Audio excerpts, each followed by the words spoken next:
Hello, everybody. Welcome to the Man Alone solo role playing YouTube channel. I'm your host, Man Alone, and today I pulled Slug Blaster off the shelf. I have been working on a solo guide for Blades in the Dark, and I was looking online through other systems that use Forged in the Dark. You know, you got Band of Blades, Scum and Villainy, and I just wanted to see some of these other systems just to make sure that like the mechanics and the options I was giving like work enough in each game. And on a list, I see that Slug Blaster's on there, and it is by MythWorks. This is the box set. I don't think it's the collector's edition. I think there's one that's a special set that has one of those little skateboards you can ride around with your fingers, which I really wanted. I would really like that. I would really like to push that skateboard around. But no, this one still has some goodies in it, though. It has this nice magnetic box here. Inside is kind of a GM screen. That's part of the box. Here's the core book. It looks like a coffee table book. It says, in the small town of Hillview, Snoresview, teenage hoverboarders sneak into other dimensions to explore, film tricks, go viral, and get away from the problems at home. It's dangerous, it's stupid, it's got parent groups in a panic, and it's the coolest thing ever. This is Slug Blaster, a table RPG about teenagehood, giant bugs, circuit-bent ray guns, and trying to be cool.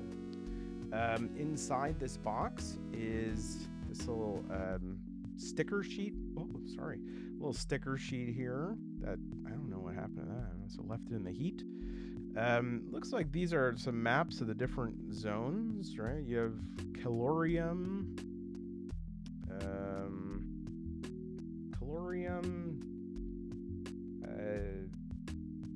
Thenisbar, the Golden Jungle, and Ohio. And all of these are resting atop a nice selection of doodads. And I love a good doodad, a good what have you, a good tchotchke, a good this and that. We have a little pin that says slug blasting is not a crime. We have a two things here that look like I didn't get what was originally supposed to be in here, but this is something. This is a magnet. No, it's not. It's just a piece of cardboard that says listen to the official soundtrack by Robin Black. So if you want to take a listen, that looks like that. And then 6 dice that have the font from Friends. And there you go. Cycle of play, you pick a run, refresh, do the run, disaster rolls, cleanup, and downtime. You can get prizes in amp, access, favor, bonus, and stuff. The book, pull this down a little bit here, actually, very nice book here. MythWorks always has really nice, well-made stuff. Very colorful, very vibrant. Lots of tables, surprisingly, lots of resources, and a solo version by Michael Elliott, including solo problems, achievements, and the loner, which is a solo archetype. And this nice thing here for D&D and Blades in the Dark players who are trying to like sort of translate the certain things, and for D&D players, it's like you're not going to be able to. But yeah, so this is Slug Blaster, and I got it. And why the hell did I buy this game? Why do I have this game? Obviously, nothing personal against Slug Blaster. Like I said, MythWorks, awesome company. They make beautiful games.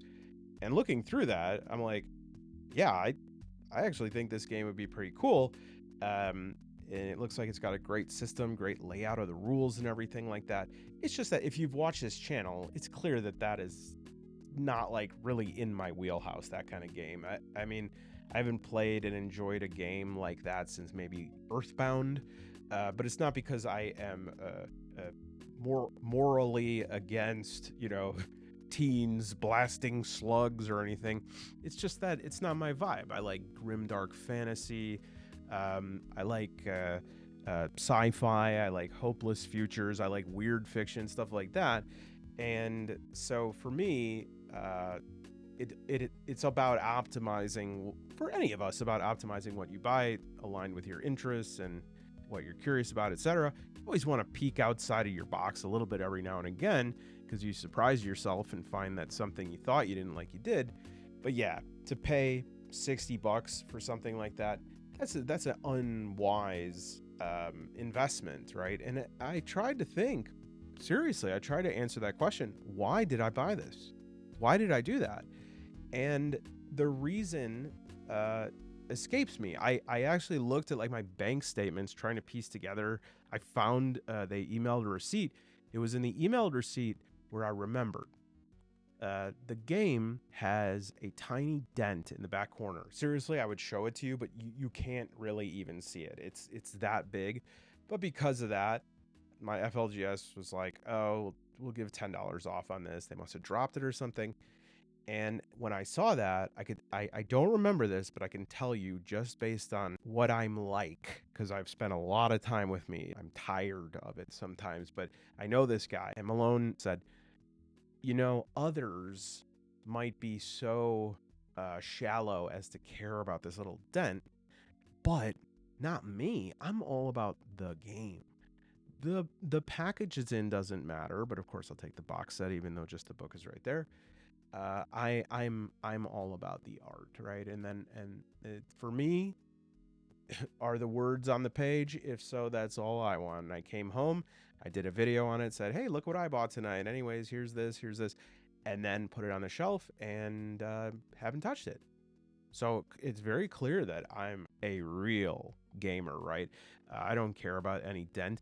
$10 off for Slug Blaster box set. I'd have to be crazy not to get that. But there actually is a even better sale, that I could have gotten, which was $0. Right now, all over the world, there's big drums of Crisco, of shortening, and they're for sale. And it's like 20% off a big drum of canola oil. Like what I gotta be crazy not to buy this, unless you don't need it, right? Then it's actually the opposite, right? And so as I thought about that more, I kept coming back to a topic I've brought up, glancing blows against it a few times, but I think I'd like to talk about it because this whole situation so perfectly fits the theory of mimetic desire by René Girard, that I think it would be really useful for this discussion. So we're going to go through that, and then I'm going to talk about why solo RPG hobby is especially vulnerable to this phenomenon, to mimetic desire. Technically, everyone is, according to Girard, but we'll talk about it. And then the last thing is I made some New Year's resolutions based on my thinking about this. 3 or 4 of them that I'm going to share with you, just some rules, shortcuts that I've come up with to help me this year have a better financial relationship with this hobby. And who knows, perhaps 1 or 2 of those might sound like something you could do as well. So let's start with what is mimetic desire in the simplest way possible. Actually, the first thing to know, because I struggled with this for a while, is that René Girard, René Girard, Gerard Depardieu, and Gerard Butler are 3 different people. That took me a while. Number 2 is I think that this theory is interesting, and I agree with parts of it. I don't agree with all of it, and I don't endorse it, okay? When I have brought it up before, I've sometimes got like reactive comments to it. And to all of those, I've never responded to any of them, but to all of them, I say like, okay, take it up with René Girard, who passed 11 years ago. the way that most people imagine that we want things, that we desire things, is straightforward. So most people, even if they're clever and they say, man, people, they're so swayed by marketing and media, etc. Even despite that, most people think that they have this relationship. So you in Girard's model are the subject, and the thing that you desire to buy is the object. And most people believe that either everyone or most people, or at the very least, th- themselves, has a straightforward relationship of desire. They say, okay, here's how this goes. When I want something, this is the worst line I've ever seen. I can't believe it. One second. Most people would say, okay, I want something. Either I've done the research, I've compared it to the alternatives, I've thought, do I need that? Yes, okay. Are there any other options? How much do I need? That price, does that price work with how much money I have and all that?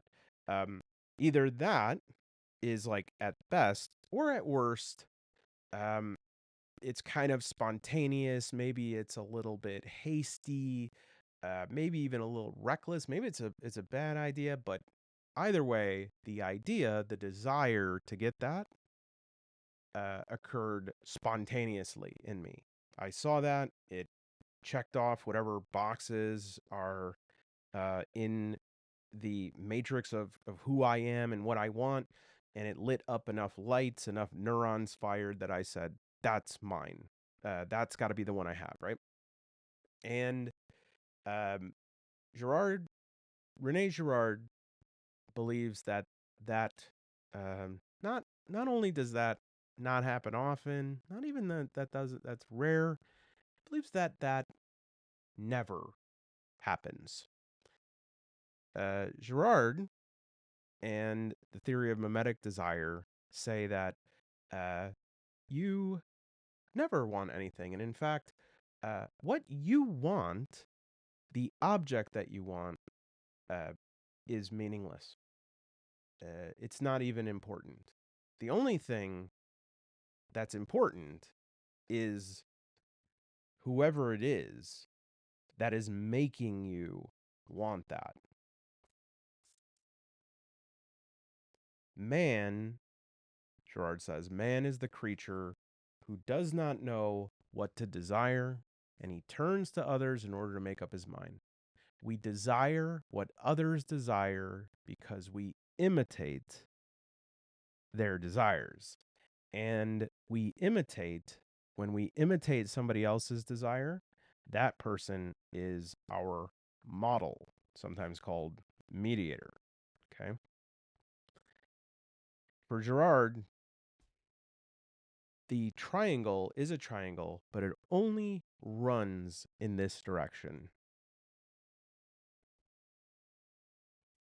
We do not have a reciprocal relationship with the object. Okay. He rejects the idea that desire for an object is rational or even that it's spontaneous. He rejects that desire originates in the individual. We do not um, begin life having a template of knowing what is worth wanting.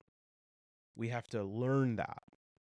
And desire is acquired through two things that humans, many mammals, are good at: observation and imitation. Okay. This does not mean that people are mindless copies and that desire is fake, insincere, or even meaningless. It means, though, that desire is not self originating, it is relational. All right. And that is why Girard has this triangular model instead of a linear model.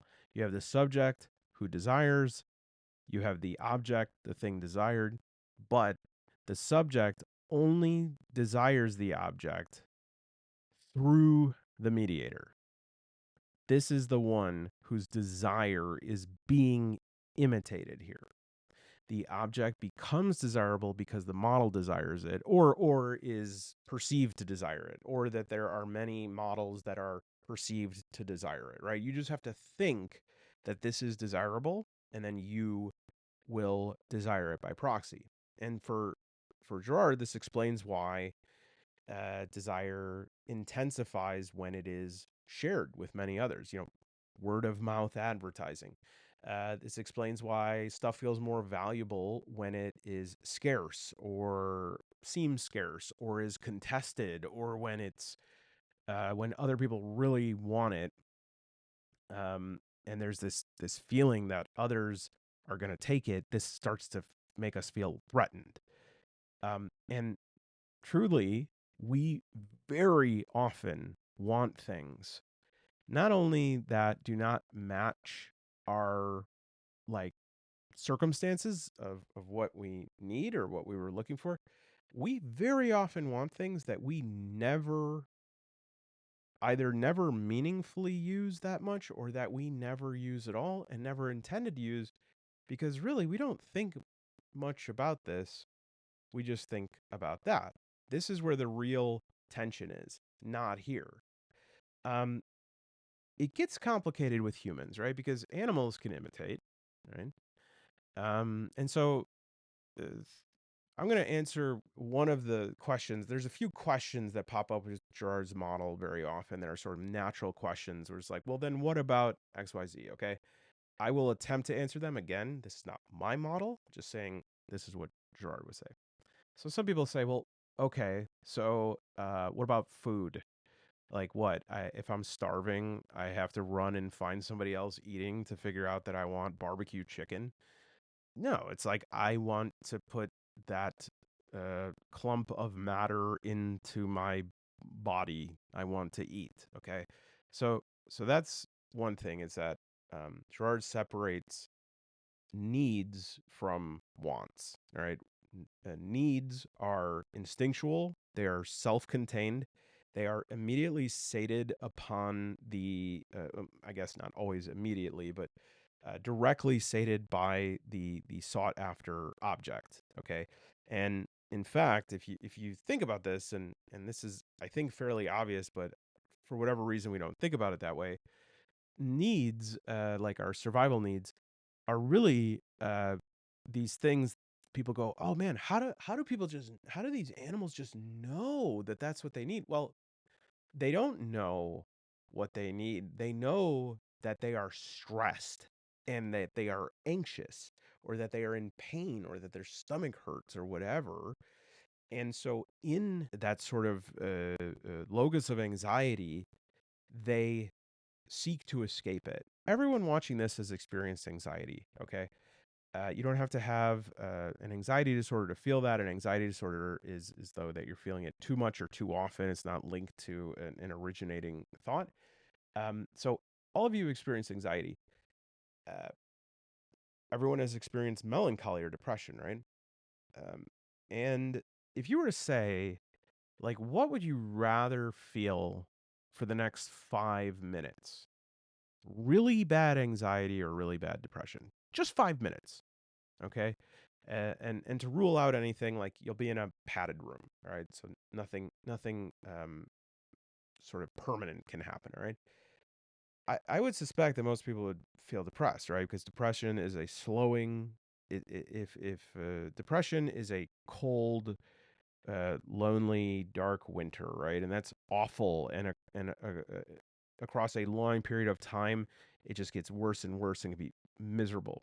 Anxiety is burning, though, right? And so whereas depression, sure, we want to get out of that, but part of the depression is like it's hard to get out of that. You can't summon any momentum, and so people just kind of sink further and further into it.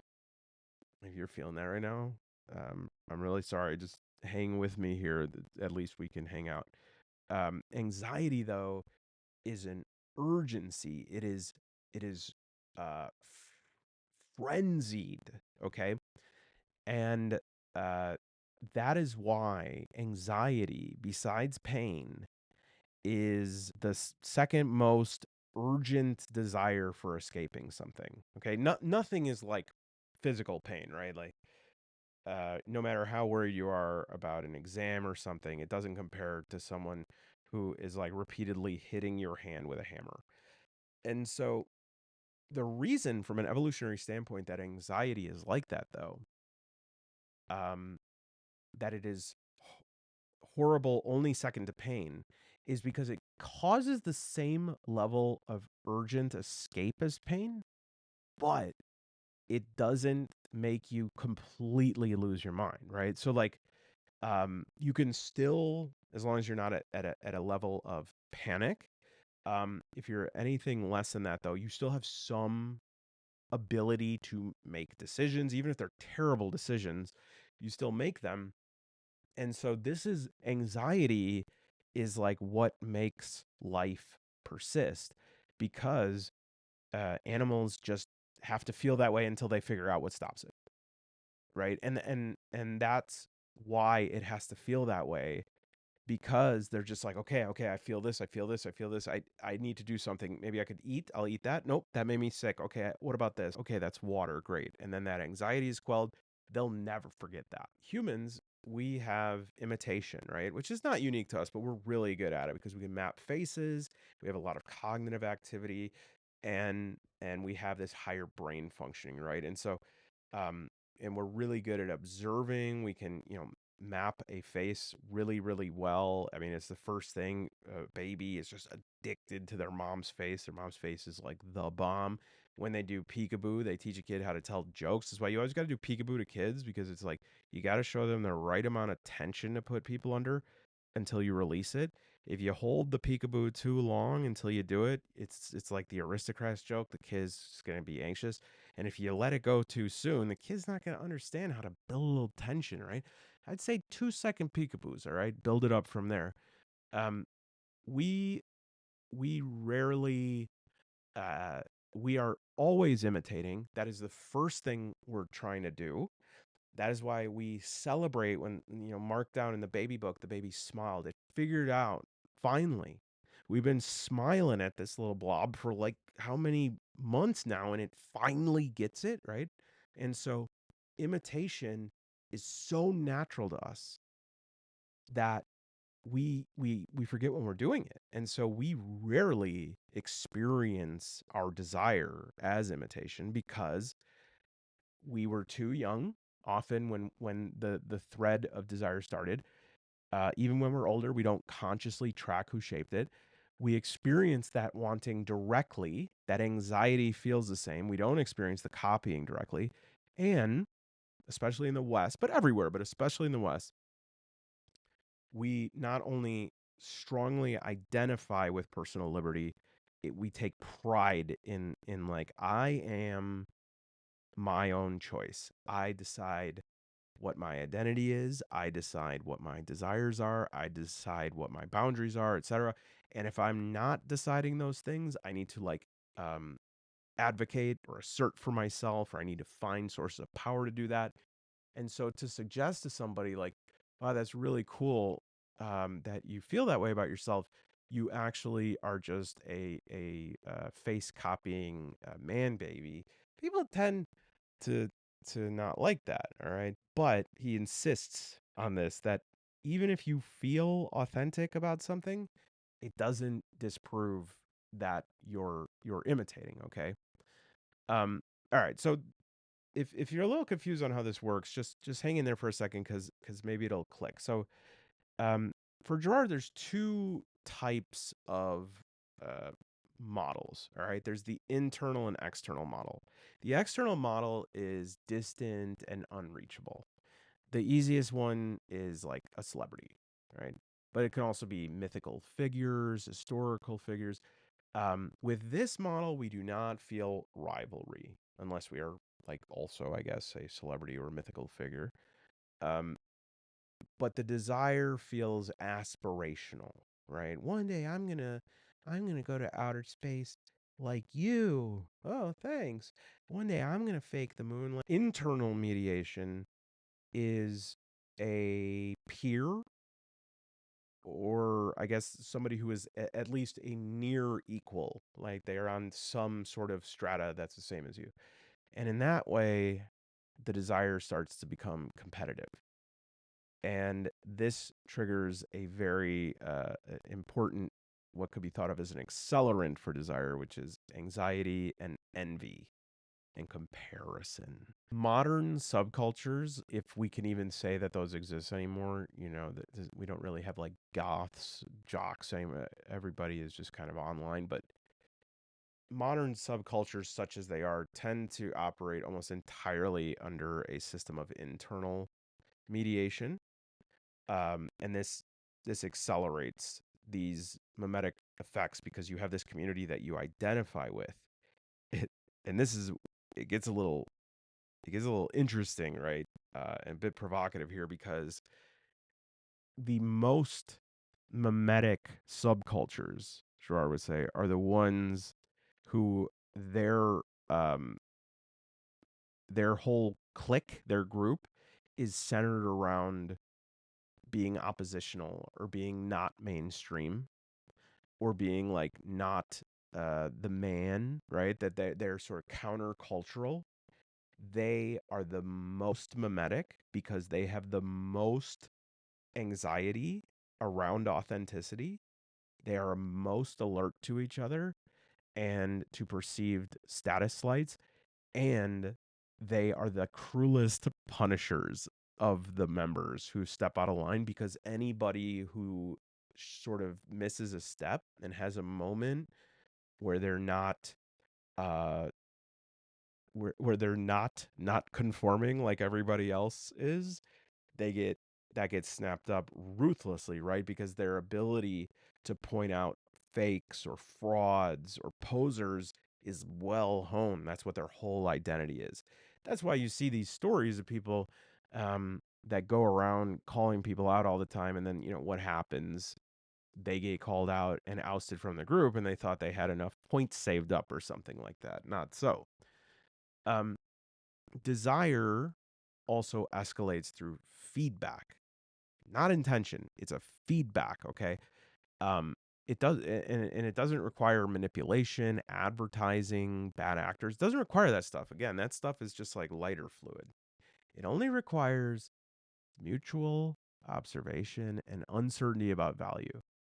As people observe an object and they don't know what it is, and they're in a room, okay, and they've never seen it before. They don't even have any model for it, right? It's kind of like if I brought my mother in a room and I sat her at a table and I said, "Mom, how much are you willing to pay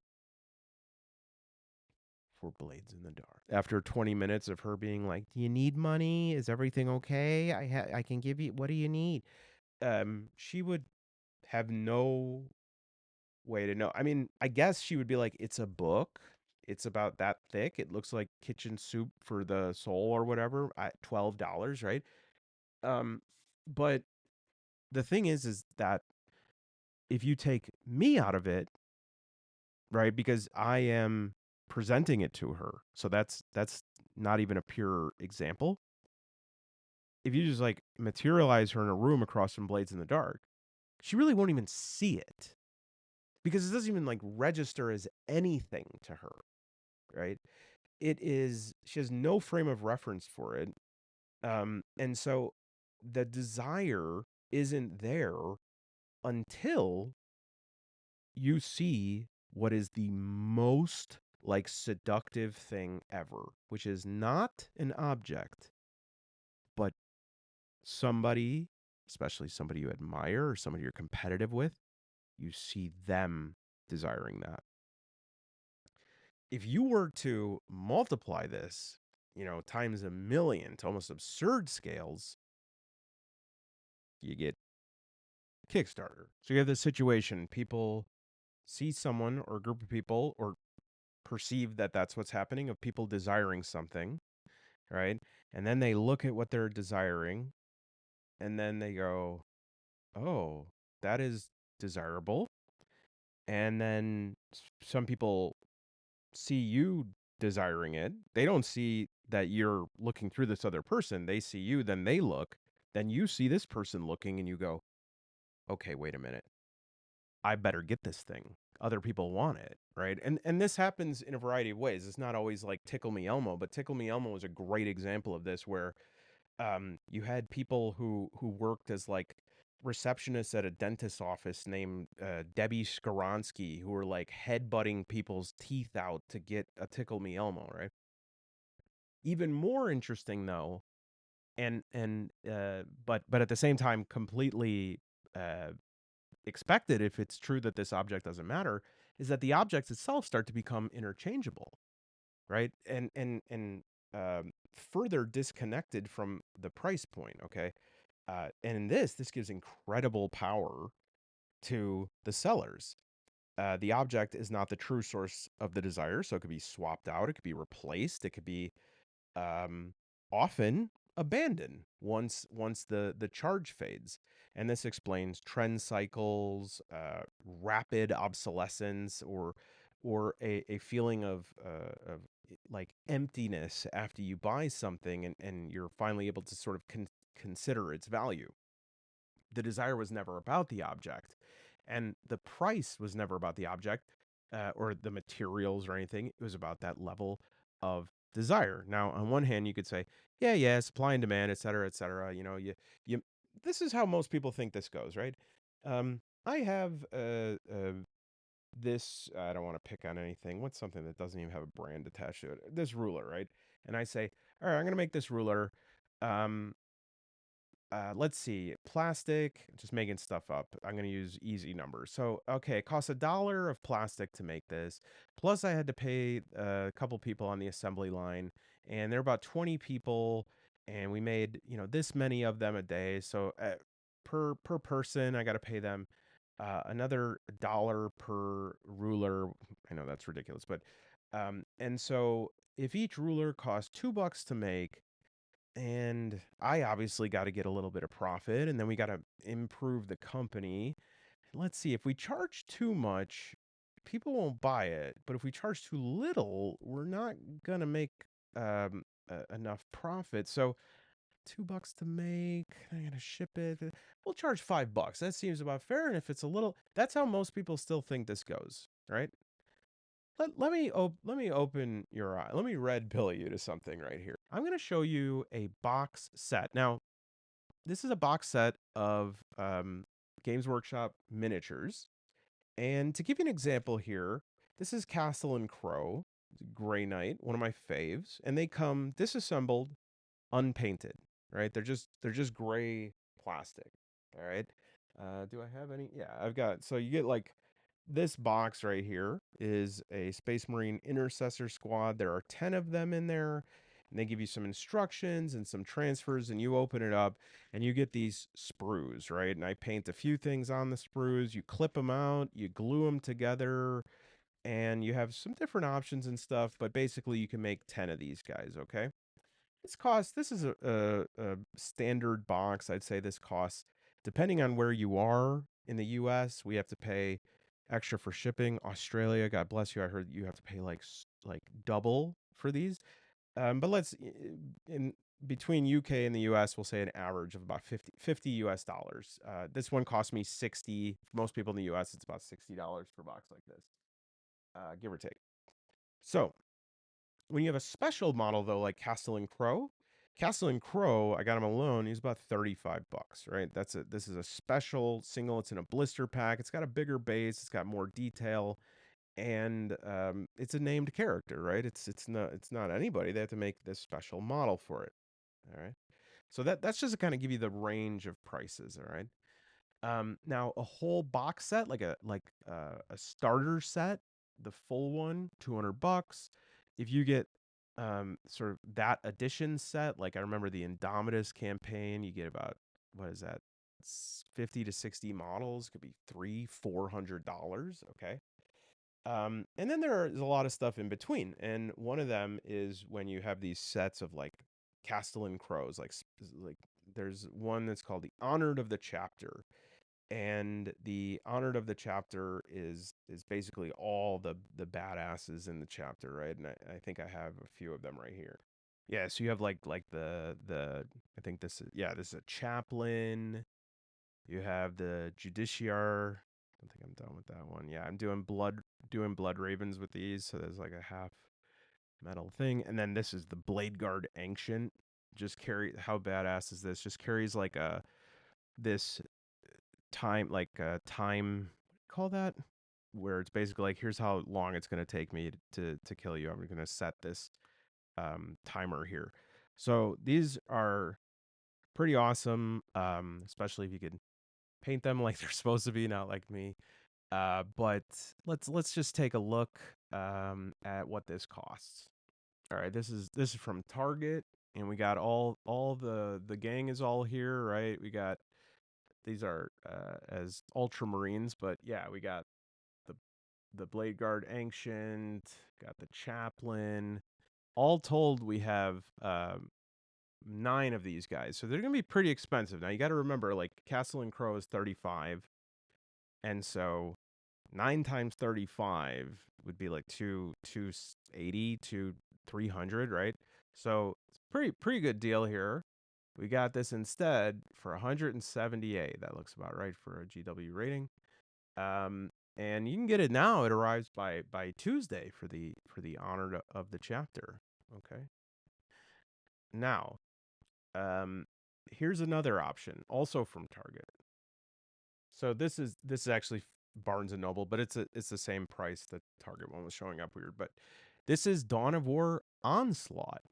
And this actually is a sort of Warhammer board game, and they sell board games like this every once in a while at like Target, Barnes and Noble, to sort of extend their reach to a new customer base. You know, you play the board game, you go, wow, this is really cool. I like this. What else do they have? So I picked this up. It's one. You can see it's one to 4 players. Got like you could play it solo, and it actually has some minis in it. You see, here's like the whole board game there. Um, Wait a minute, those minis, those are kind of, those look. Oh wow, it's the honored of the chapter. Well, geez, that's weird. Is that all? Yep, that's every single one of them. Well, how much does this board? Because here we're getting all of those that were 178 bucks plus the board game. Yep, you are, for $40. Um, the models that I showed you, just in case there's a thought that those ones are different, these are from Dawn of War Onslaught. They are the same models in Honored of the Chapter. And no, the Honored of the Chapter box is not made from gold. It was not kissed by Angelina Jolie. It's just the same thing. $138 difference. Why? Well, because both of those sets, I don't really know. I'll just make up a number here, but it's got $5, right? For the mold and for I mean, the actual materials have to be $5 or less. But, you know, to be fair, somebody had to like sculpt those, make the box art, everything. But still, I think that when it's all said and done, the Dawn of War game is probably the right price for that. But that's some intro board game at Barnes and Noble. Who wants that? I want the honor to the chapter, this special box that Games Workshop is releasing of all the best heroes. And so why does that happen? Because the price has nothing to do. The price of the materials, the price has nothing to do with price. All right? And this is the first thing I want you to think about as we kind of switch a little to talk about tabletop role playing and how this comes into this, because I can't be the only one to notice that it seems like you could just charge whatever you want for stuff. You know, like I'm not saying that people shouldn't get paid for their work. I mean, I'm somebody who sells games and stuff like that, and um, it's hard for me to come up with the right price for them because you look around and one person puts out a 300-page PDF that they worked on for 16 years, and they go, I don't know, it's a PDF. Guess if you want to give me $5.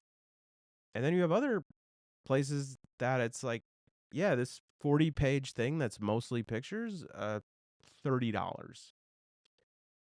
I'm not saying either of them are wrong. I'm saying that we don't really have any way of estimating that. And the reason for that is also the reason why on Kickstarter, um, when there's like a shipping issue or like a deadline is missed or whatever, uh, and there's one poor schmuck who's like, excuse me, I haven't even got this yet. They just get piled on because everyone's like, you know what? This is that person's process. You know, it'll be ready when it's ready. Okay. Um, and that is because we have elided the role of like artist and wholesaler, distributor. So like, there's no one to be mad at anymore. It's just like if you're mad at that guy, he's just an artist trying to make a buck. And if you're mad at the wholesaler, it's just this like artist trying to make a buck, right? And so you really can't get upset about anything. And that's not really honestly, that's not anybody's fault. That's not anybody's fault. Okay. However, that behavior right there from all parties involved, that is the final piece of this puzzle because over time a new member of this, a new character arrives, the scapegoat. Let me tell you about this Dawn of War Onslaught game. It took me forever to find it because everybody who is aware of this will go and scour Targets because it's basically like $138 off this box set.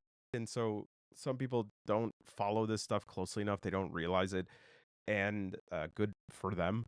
But I swear, every time I look for it, there'd be like some other guy there who I'll be damned look just like me every time. And we're both eyeing each other, both trying to look like we were looking to buy a game for our son, but we were both looking for Dawn of War. Yeah, Settlers of Catan. No, not today. Dawn of, is it under Warhammer? Is it under 40? Where is the damn thing? That is of the competition that emerges when multiple subjects um imitate the same model, because that's what's happening. You're imitating this person, and this person, uh the thing that you're desiring is their desire, right? Because what does desire say to us? It's not a need, it's a desire.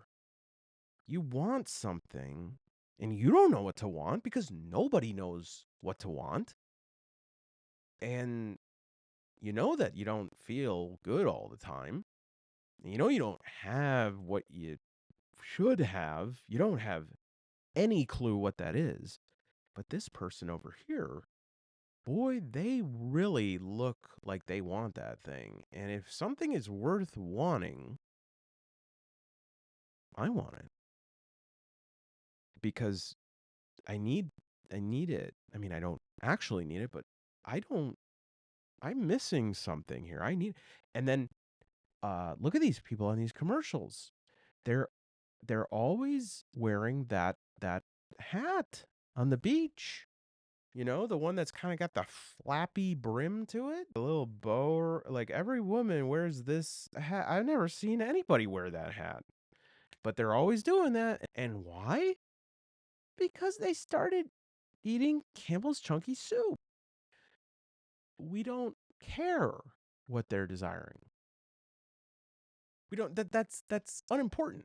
Over time, the desire for this object can't hold all that, right? When I was a kid, it was like starter jackets. Does it have the little S with the star on it? And as you see more and more of the right people with starter jackets, you start to have status anxiety. All right. Um, Again, ironic because the more that we imitate others' desire, the more we imitate others, period, the more we insist on this idea that we are unique. The closer we are to the rival, it's going to create this more intense conflict, this competition for this thing, because and I know this sounds dumb and nonsensical, but if you think about it, we want to be the first one to be unique. And it's not a violent rivalry usually, other than Debbie Skoronsky, but it is destabilizing. It destabilizes whatever harmony is in that system. And so you have a mimetic crisis. The rivalry is unbearable.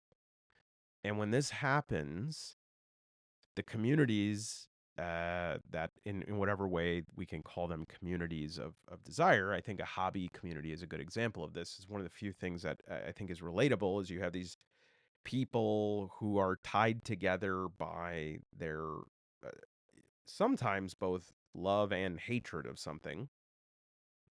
Those communities have to externalize that tension. There's a reason why they're so miserable without that thing. And also, there's a reason why they got it and they're still miserable. And you know what else they're miserable about? It's never enough. I can't just get this guy. I need this guy and this guy and these guys. And this guy. I need a lot more of these guys. How come they're always sold out? Who gets them first? You know what? I know who's doing this. It's the scapegoat. Once this tension is unbearable, it has to be externalized. It's unbearable. It sucks. Why is it? And I know that some of you feel this way, even though I admit to it. You have kickstarted something and you don't know why. You don't even know what you're going to do with it. But it's like everybody's talking about this. Somebody has to be blamed for this. There's somebody who's causing this. There's somebody who is sitting on a pile of my money, smoking a cigar, chomped through their teeth, just laughing at me. And these people are evil. All I want to do, that's the same thing that every other red-blooded man wants. I want to sit, I want to relax, and I want to paint a tiny doll. Is that so much to ask for? I need it. I mean, I don't need it, but what am I going to do? Garden, make a friend, have a conversation? Let's be realistic. Somebody is to blame. All right? A scapegoat is named and they are expiated. They are subject to, most often, thankfully, not physical violence, but a type of reputational violence. They are devalued. You can say things about them that are horrific, and it's laughed at, right? Whereas if you said that about some other person, it would be like cruel beyond belief. But this scapegoat doesn't care about us. So like they're the one that are brainwashing us into buying all this stuff.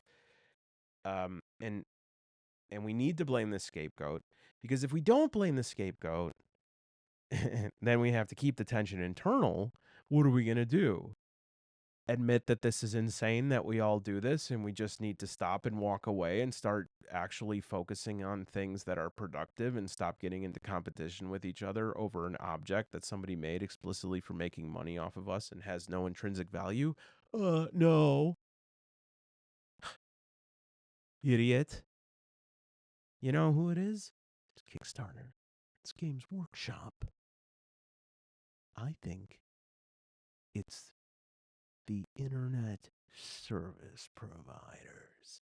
The scapegoat has to be named so that desire can continue. They have to be purged. They don't have to be guilty. They're not chosen because of that. They're chosen because either the whole of them or a part of them, their reputation, whatever, is plausible and expendable. Hey, this is Malone in post Right? production. Like, I actually the do thing want to is, jump in and say this enough to most actually edit over this companies, part, but I actually do think it probably would be at least more accurate to place the blame on those organizations, or at least ask for accountability, changes, etc. But again, that confusion around who's the artist, who's the seller, all that stuff is intentionally created. And so I actually think it would be good to say, hey, Kickstarter, you're doing this thing that is causing this like unfair psychological pressure, etc. But because those companies have such a hold on people who hate companies, those people would don't blame them, and instead they blame, Josh, who is like, hey, my book's not here yet, and they all converge and sacrifice Josh, who says, I just want to know, you told me it would be this month. It'll be whatever month. They said it would be a month. Every month is a month. It could be 10 years, Josh. Right? That's how a scapegoat works. Like, Josh is asking a reasonable question. They are mad.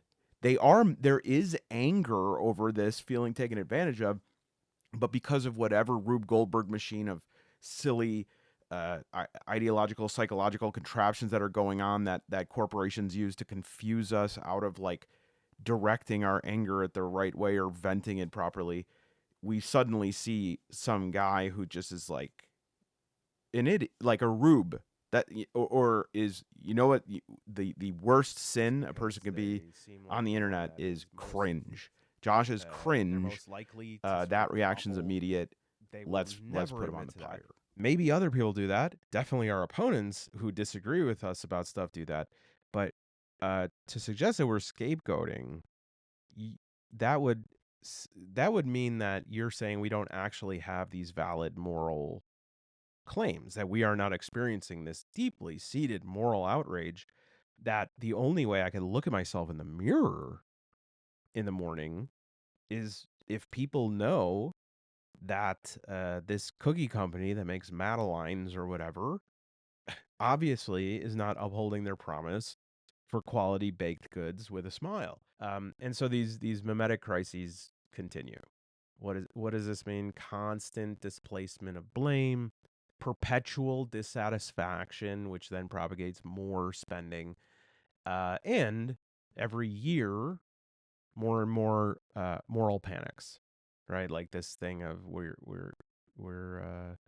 a new low, okay?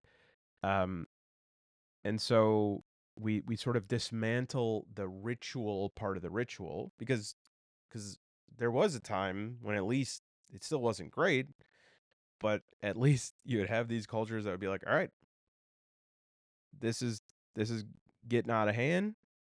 Uh, Jeff, you gotta lay here for a minute, and we're just gonna you're bad, Jeff, right? Yeah. Why? I don't know. You left the garden hose out, or so we're gonna pull your heart out, Jeff. Okay. Oh, okay. You pull Jeff's heart out. You lift it up. Everyone, yeah. And then it's like people are like, all right, now where were we? Right? And then they said, where's the garden hose? Somebody always leaves it out. I'm always able to find it. What is Girard ultimately claiming? He's not saying, as I'm not saying, that desire is meaningless, people have no agency, culture's a lie. Uh, uh, no. He's saying desire is socially mediated. It is always through here. And it is not, um, it's not that we have no autonomy, it's that we are fighting a losing battle. Our autonomy is a very weak force in like the tidal wave of this stuff. Um, and that our knowledge of ourselves and our tendencies uh, is not as much looking at trying to figure out like what's the pattern of what we desire. It's the pattern of how our desire plays out. Because if we look at the object to be like, what is it that I have a weakness for? You're not going to get a lot of good answers from that because there is no pattern because you don't really care, right? It's like, yes, it could be a category of things like RPG related media. Okay. But if you're like, what is it like of the ones that I bought that I later regretted? Let's look through them. What is it about all these that I regret every time? The thing they'll have in common is that you regret them. But otherwise, it's going to look totally random. And that's why it is better to look at the way you imitate rather than the way you desire. In group play, participation in group tabletop role playing is signaled through attendance, shared stories, in jokes, ongoing campaigns. You don't need to own much to belong. In fact, this is why there is the thing of player's guide. Can't get any money from the GM after they already buy the book, and they're just kind of telling the players how to play. And so let's do a player's guide. The players will have something, right? But you don't really need the player's guide, right? The GM is gonna help you out. We don't really have any of those things in solo play. Those signals largely disappear. Okay.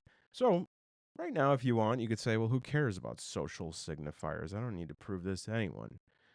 Yeah, I know. But let's just, as if that were important, let's say, and we don't have any of those things. We don't have the option of being like, hey, man, remember last week when we had that we climbed up that mountain and then we had that guy in our group, Jeff, and then we all decided to sort of you always left the hose out, remember? And then that we don't really have that. I mean, of course we seek that through like online communities and stuff.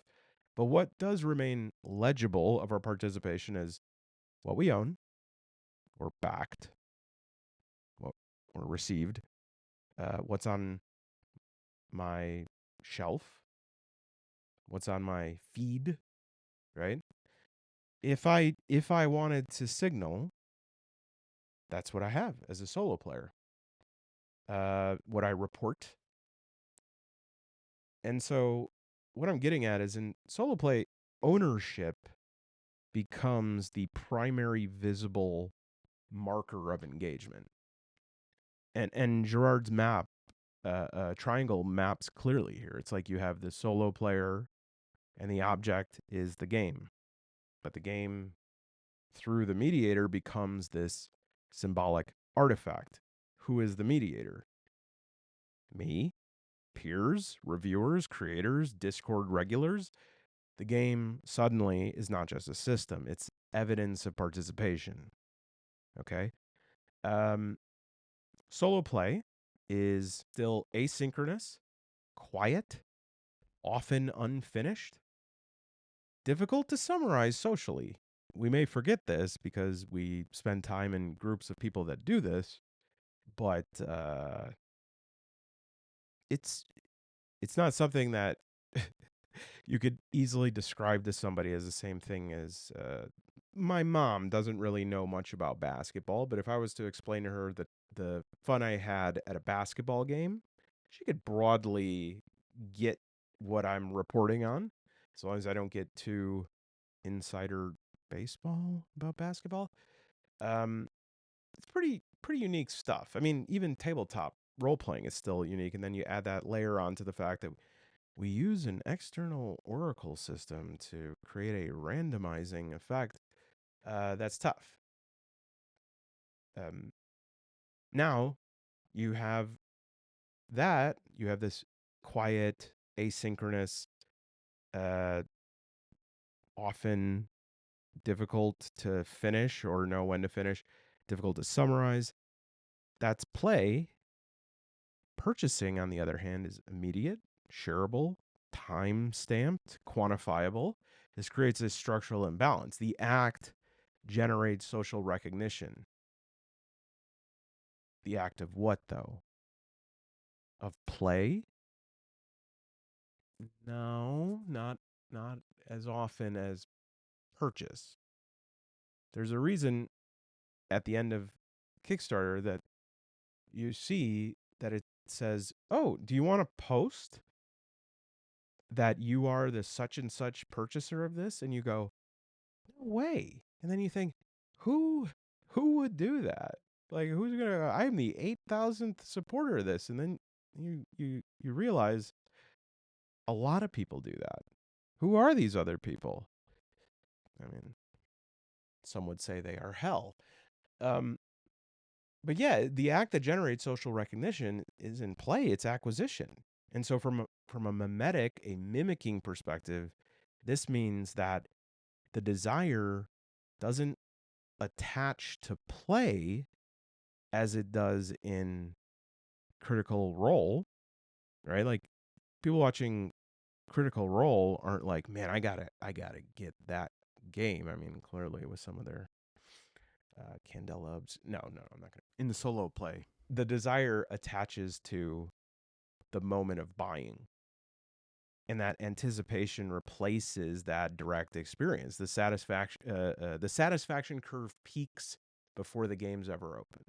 I remember another study that said that if you are planning to change your diet and exercise lifestyle and you're looking to do like a major change such as New Year's, right? New year, new body kind of thing. Um they said that telling somebody that you're going to do that gives you 80 plus percent of the positive feedback that actually doing it would. And so you say, guess what? I'm going to change my life this New Year's. And especially if you're around nice people, that's incredible. Congratulations. That's so good. I'm so happy for you. And you go, oh, thanks. Wow, this feels great. And feel really good. And your brain is like, well, looks like we did it. Well, now that I've been on that long journey, I guess I'll indulge a little bit. Let me just eat this box of donuts here. And oh, it is 12:01 on New Year's Day. Um, in group role playing, you show up, you contribute, others witness it. Social validation is built into that, and that mitigates or vents some of this like mimetic pressure. But in solo play, you don't have that like regulator, and so amount of validation shifts to posting what you bought, discussing what you plan to buy, backing what others are backing, recognizing the same objects as meaningful, and acknowledging like, yes, I also think the thing that's good is good.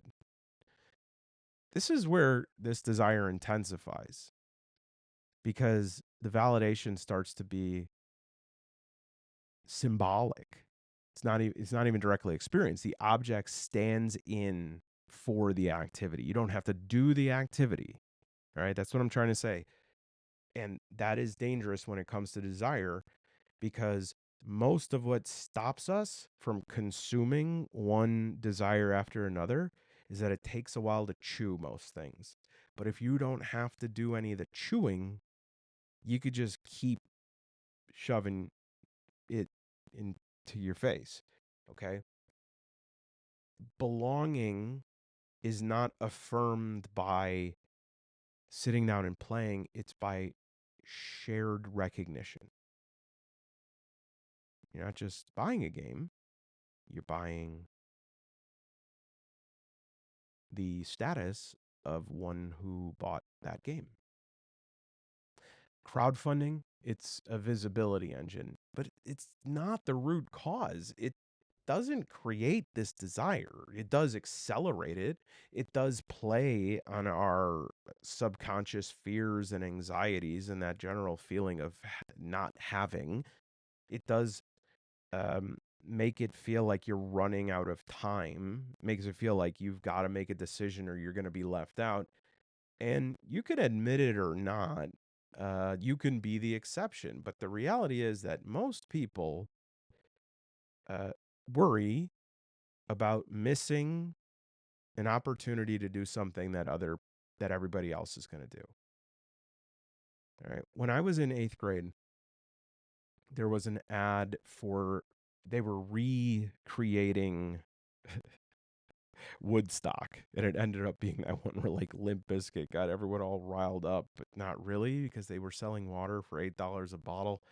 Um, and I remember I saw that commercial, and it had so many bands that my friends and I liked, and I suddenly felt like panic because I was like, how am I going to afford that?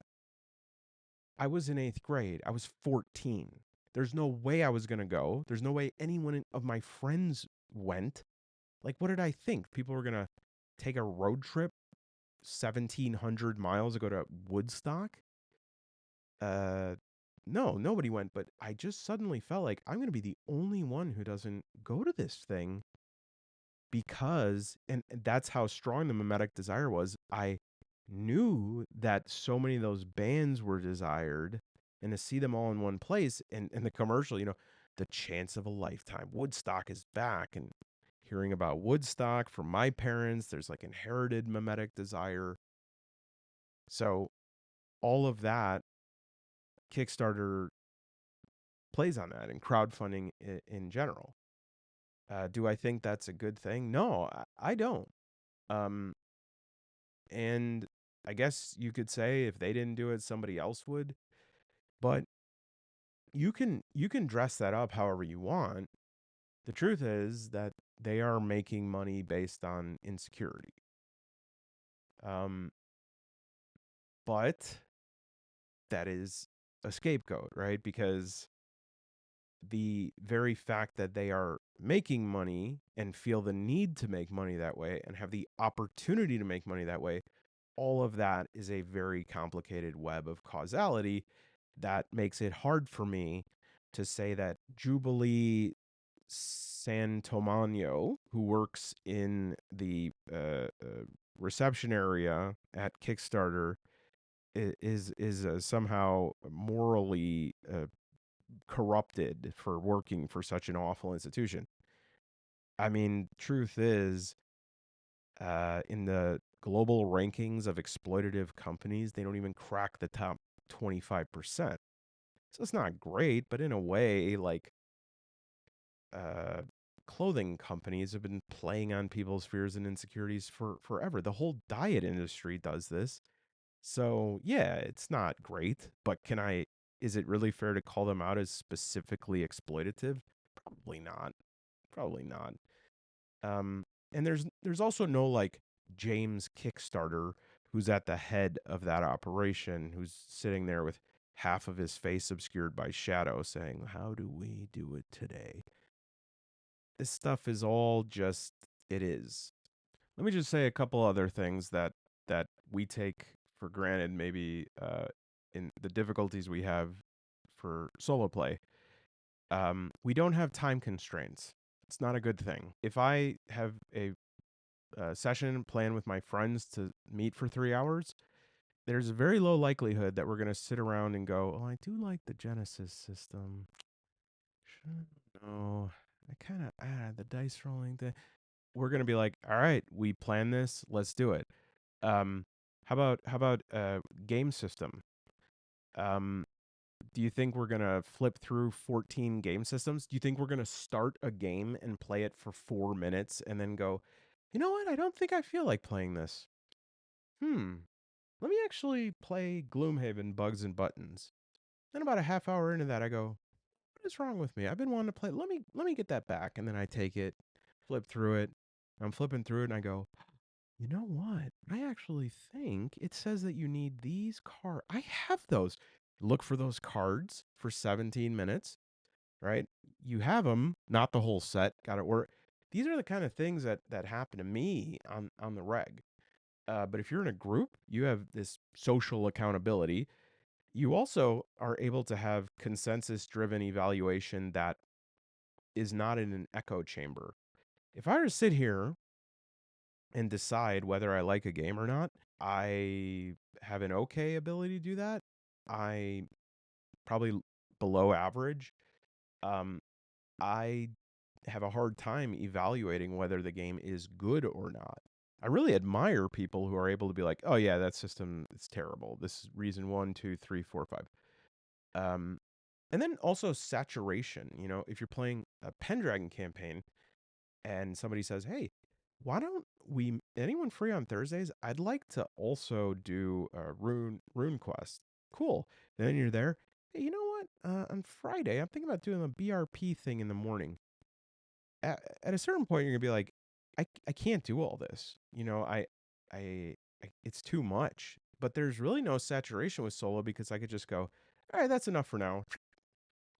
Without shared play, there's no collective testing phase. There's no moment where desire meets reality because the only person to keep you on task and schedule is you. And even when you want to move on, there's not that validation of a sort of communal decision. So desire just like circulates like a fart with no ventilation. That is also though why solo RPG communities are really creative, super aesthetic, and also vulnerable to, let's call it, accumulation. Bottom line, in solo, ownership becomes the social primary social signal because play is invisible. And mimetic desire naturally attaches itself to whatever is most visible. I think that is why so many people uh, are interested in a video of me just playing as if the camera's not on. But every time I sit down and do that, I feel an overwhelming desire to talk about it. And then I start doing that, and then I stop just playing. And the reason is because the camera's on, and that means that I am visible, and that is visible. And I can't just play as if you weren't there, because now my play has become something else. I don't know exactly what that means. I also feel that either a video like that would be a hit because it would lull people into some sort of like meditation, or so like a lot of actual play stuff where people are like, when are you going to do the actual play, come on, and the viewership just plummets because people want that, but the minute they watch session one, nobody watches session two, three, four, five, or six. And in fact, as you look at the analytics on my videos of anything where I used to do playthroughs, not only did video views drop off, but the video views after the first like 10 minutes of session one just completely cratered because now it's real. And the worst thing you could that can happen to you is that you get what you want. My grandpa used to say this. He'd say the best thing that could possibly happen to you is that you get a little bit of what you want sometimes. You have nothing that you want, you're miserable. You have everything you want, you're miserable. You got to get a little every now and again, a little sprinkle. So why am I convinced, I guess, or why am I presenting this as if I'm convinced that social signifiers are something we all care about? Is it possible that you really don't care what people think about that? Yeah, it's possible. And I am not arrogant enough myself to say that, oh yeah, even if you don't think that way, it is like that. I don't think that way about myself. I do think that I make decisions for myself. I also feel like uh, sometimes there are ideas that I feel like I came up with on my own, and I am able to acknowledge that there were other pressures involved that were invisible to me that I thought came from within me, and they came from elsewhere. Um, but it's hard to open yourself to the idea of social programming because this flies in the face of some of our most basic coding about free will and stuff like that. Um, and and I personally don't don't believe that we are fully controlled. But I do think it plays a major part. If desire were totally autonomous, these signifiers wouldn't matter. But because desire is relational, we look outward to confirm that what we're doing is coherent, worthwhile, and here's the real sticking point. If it's real, I think that, and I'm going out on a limb here, but I think one of the questions that a lot of solo players ask, um, and maybe they don't even know what it means, even when they say it, but I bet you, because I've asked this question. The question is, did that count? Does this count? Did I do it? Right? In group play, we know people saw us. We did it. We did it right. Or we did it well enough that people didn't have to stop the game and have a meeting with everyone but you, Craig. People reacted. They remembered. They laughed. They complained. The experience is validated. In solo play, the experience is real, but its meaning is so fragile. There's no one to witness it, to confirm that it happened or that it mattered. And I must admit, a part of starting this channel was to validate that I wanted to see it. That's weird. I wanted to see my desire through myself. I wanted to see what it looked like to be excited about play.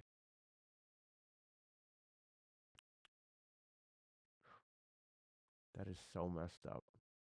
I mentioned on here before that I had a job that I worked at for a few years where I worked on a very contentious like UN border between the Dominican Republic and Haiti. And one time, uh, I was just driving, and somebody just come up to the truck I was in and just start talking to me. I would love that when that happened. Uh, and the guy was like, well, first, Blanc, right? Hey, Blanc. He said, man, I wish I was you. I wish I was you so bad. And I was like, I didn't know what to say because I was like, oh my God, I suddenly felt so embarrassed. It's not like I'm a wealthy person, but he didn't mean that at all. And he said, I'm not saying that. He's like, I wish that I could look at me and see it as this like unique cultural experience. But when I look at me, I just see like the same asshole that I've always been looking at. That's that's pure that's that's desire. That's what desire is. It's wanting to want. Did this count?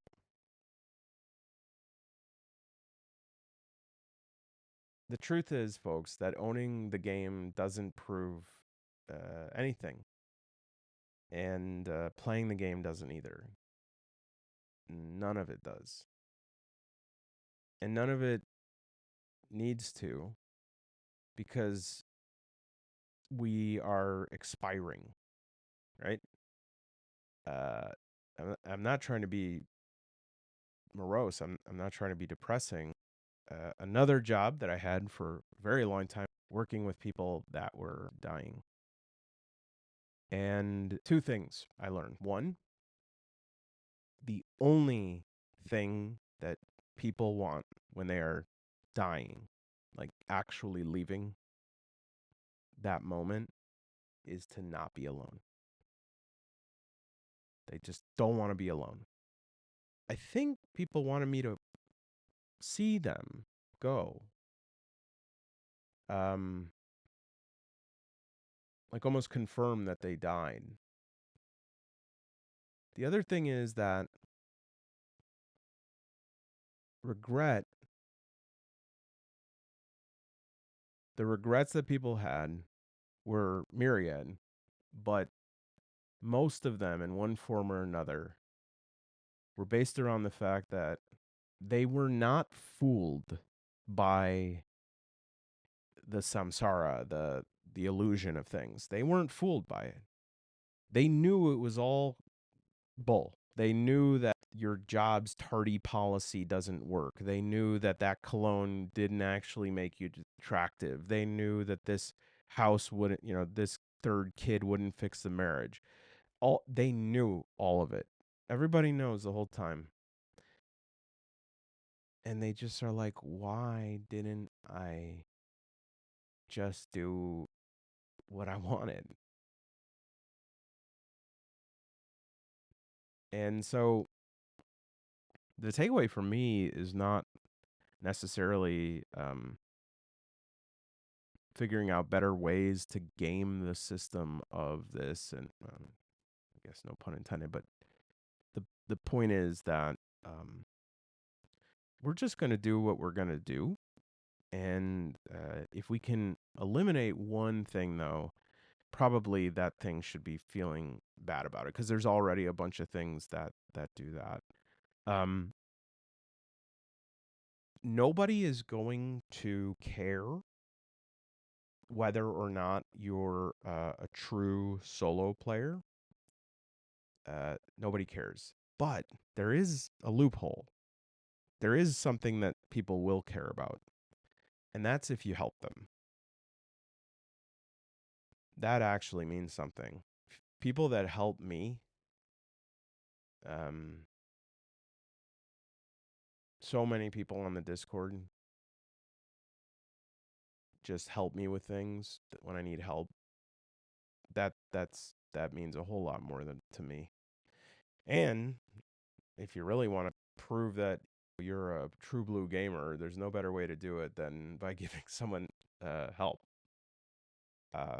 So my resolutions, and I don't know how much of this is based in the evidence of what we're talking about, but I decided on just a few things for 2026, and I'm going to reuse my sheet with the crummy line on it. The first two are questions.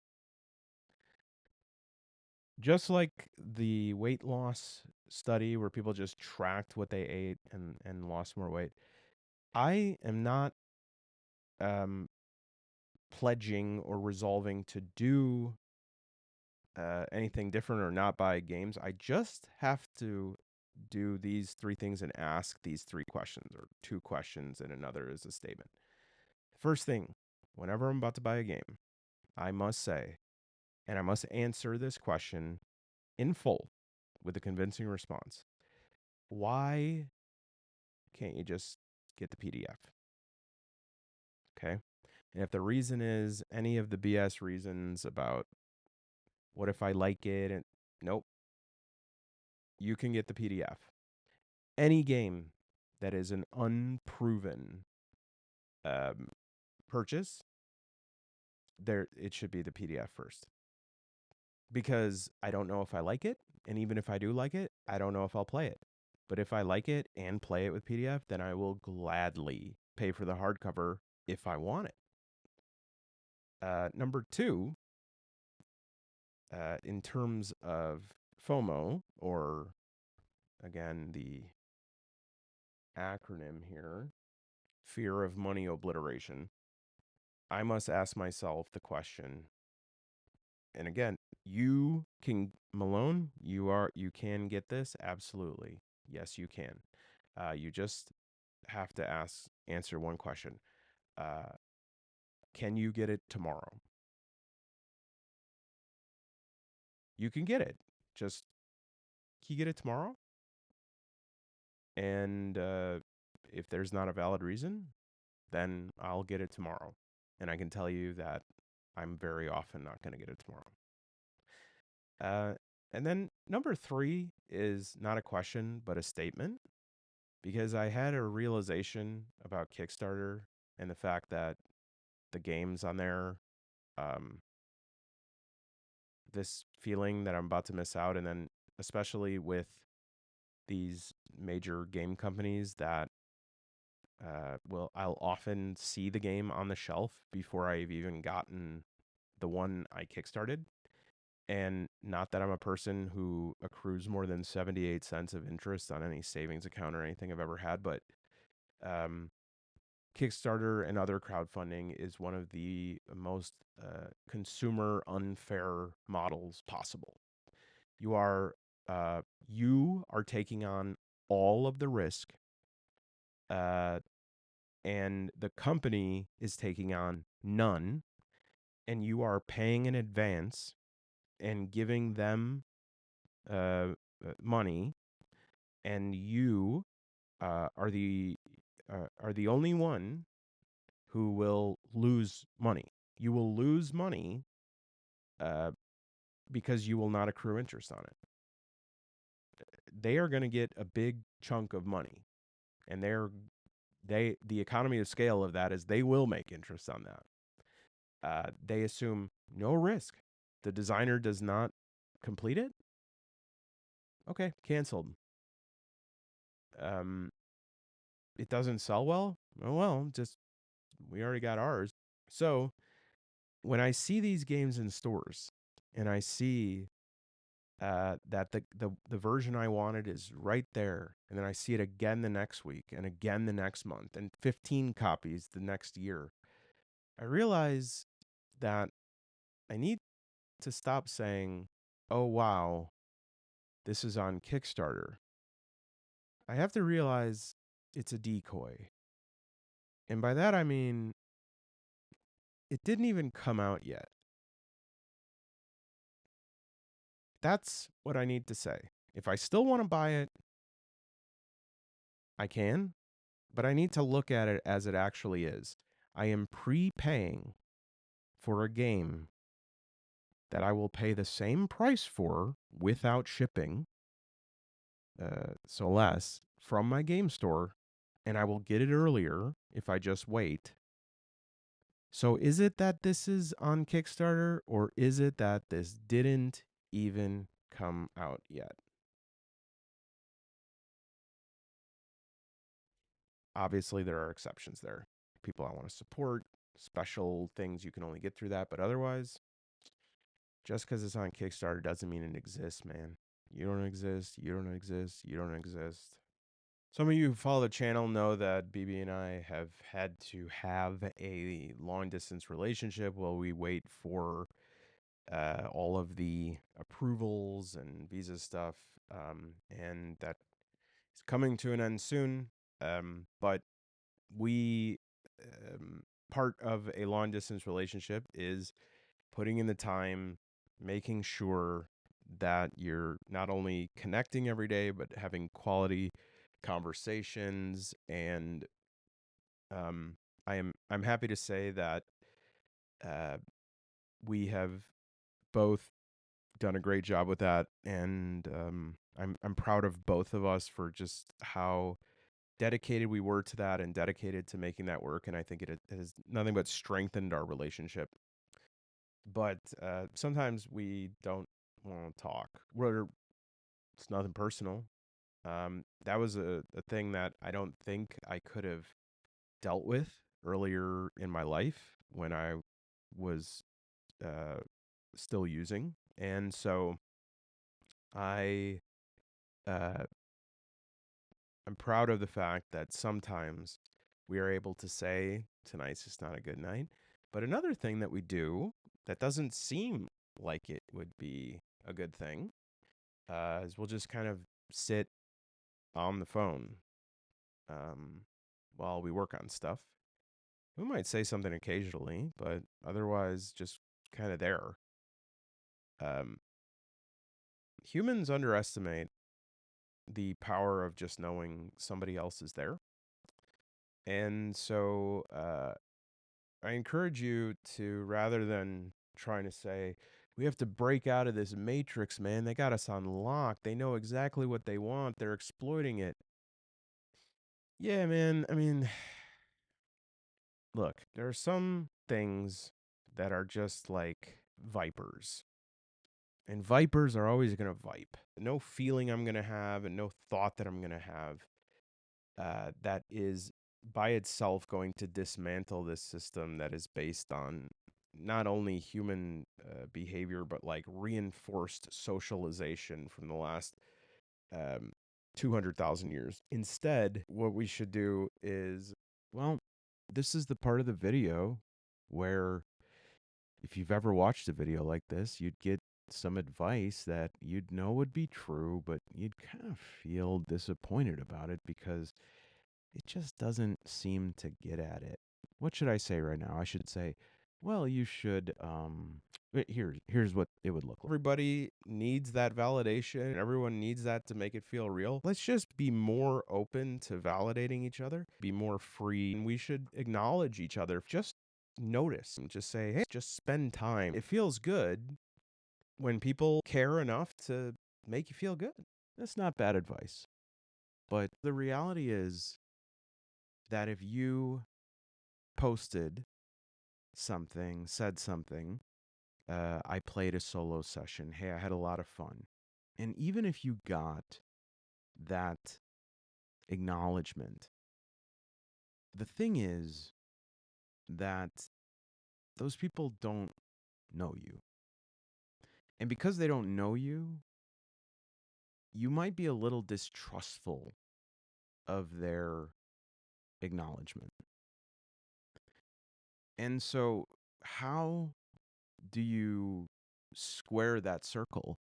How do you give personal, meaningful acknowledgement to somebody that you don't know? Well, they don't need to know you. They just need to know something that is plausibly true about you. And so the thing that you can give them is gratitude for the gift they gave you. That is guaranteed to make both sides walk away feeling way better and actually authentic. Next time someone says, I just played a 2-hour session of Iron Sworn, it was great. Instead of saying high five emoji or that sounds awesome, congratulations, try this. Look inside yourself for 1 second and then type how that makes you feel. If I were to tell somebody that I did finally sat down and played my Fallout, Blades in the Dark, played Scarlet Heroes, and they responded by saying, that makes me want to go to my office right now and crack open my Scarlet Heroes campaign and keep playing. That's real. That's gratitude. And even if it's not fully positive, like, ugh, you know what? I really need to get back to my Scarlet Heroes campaign. That's real. It means that something they did affected you. It literally affected your neurochemistry. That's actual connection. And that is the only energy, the only power that we have that can in any way meaningfully disrupt eons of programming to the contrary, is that that connection, person to person, it's like an analog phone cord. Nobody could pick up on the signal. It's you to them. So that's what my hope is, that, yeah, we're all a bunch of toads that need people to pat our heads and tell us that we're good boys. Fine. Well, one thing that we could do is just never be miserly about making those connections and acknowledging those people for real. Validation is a word that sells cheap these days. But to get true validation, what it actually means to value that person is to allow their experience to make its way into your day in a way that your day, even for 1 millisecond, is slightly different because of what that person did. That's real. I hope that some of my videos do that for you. And if they do, you can maybe, I don't know, write something down in the comment. You don't have to.